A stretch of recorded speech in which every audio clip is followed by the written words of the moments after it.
So we're going to be observing chi-square using SPSS version 28. So we're going to be using chi-square. Your chi-square is a hypothesis test to determine the relationship between two categorical variables. We either use nominal or ordinal variables. And the main part that we use is Pearson chi-square test. And it's used to determine whether there is a statistical significance between the two expected frequencies or observed variables. So a chi-square test is used for the observed results, and we compare it to the expected results. Our observed results are the results that we end up seeing from SPSS, whereas our expected results are from the chi-square table, which I will show within the next 2 slides.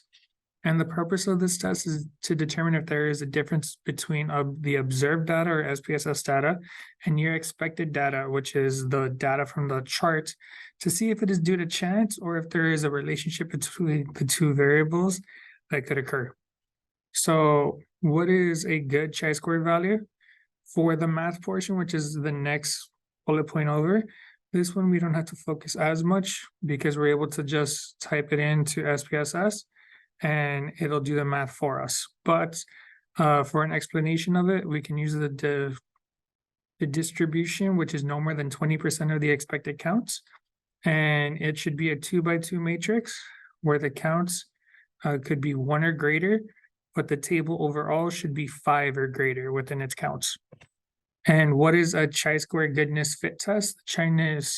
Chi-square goodness fit test is a statistical hypothesis to determine whether the variables are likely to be from a specified distribution or not. And we also have to see if that could be evaluated from the sample data compared to the representative of the full population. For instance, we could see if a variable that was done for one group or one class could be used for the full population or the entire population of the freshman class. So we want to see if that one class, the results that could come from it, could relate to the entire freshman Time U class population. And it ranges from 0 to infinity.